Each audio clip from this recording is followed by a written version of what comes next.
ngayon ay pinagdiriwang natin ang dakilang kapistahan ni Maria, Ina ng Diyos. Likas sa mga unang Kristiyano noong unang panahon na tawagin ang mahal na Birheng Maria bilang Theotokos, Ina ng Diyos, sapagkat malinaw sa kanilang pananampalataya na ang isinilang kay Maria ay hindi hiwalay na tao, kundi ang anak ng Diyos mismo. Noong 5th century, umusbong ang isang malaking kontrobersiya sa simbahan patungkol sa maling katuruan ni Nestorius, pari at patriarka ng Constantinople. Itinuro niya na si Maria hindi dapat tawaging Theotokos, Ina ng Diyos, kundi Christotokos, Ina ni Kristo lamang, sapagkat ayon sa kanya, hindi maaaring ipanganak ang Diyos. Ang pananaw na ito ay nagbunga ng maling pag-unawa kay Kristo, na para bang hiwalay ang kanyang pagka-Diyos at pagkatao. Dahil dito, ipinatawag ang Council of Ephesus no 431, kung saan malinaw na ipinahayag ng simbahan na si Maria ay tunay na ina ng Diyos,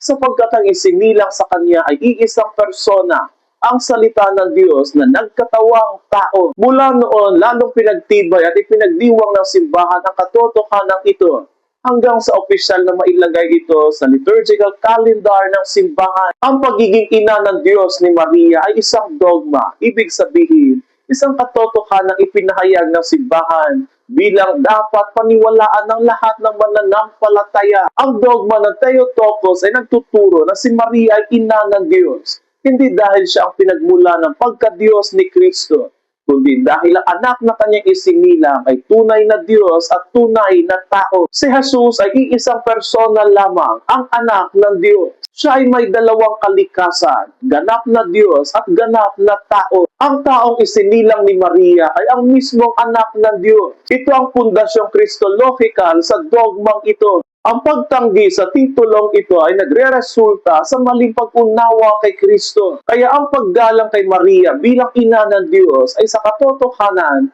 pagpapatibay sa tunay na pagka-Diyos ni Kristo. Ang dakilang kapistahan ni Maria bilang ina ng Diyos ay may malalim na kahalagahan sa ating pananampalataya. Una, pinatitibay nito ang ating paniniwala kay Kristo bilang Emmanuel, ang Diyos na sumasa atin. Kung si Maria ay ina ng Diyos, ibig sabihin, ang Diyos ay tunay na pumasok sa ating kasaysayan, sa ating laman at dugo. Pangalawa, ipinapakita ng kapistahang ito ang dangal ng pagiging tao. Kung ang Diyos ay nagkaroon ng ina, nagkaroon ng pamilya, nagkaroon ng kasaysayan, ibig sabihin, ang pagiging tao ay hindi minamaliit ng Diyos. Sa halip, ito ay kanyang pinili at pinabanal. Pangatlo, ipinapakita sa atin ng kapistahang ito ang papel ni Maria sa plano ng kaligtasan. Siya ay hindi sentro ng kaligtasan dahil si Kristo lamang iyon.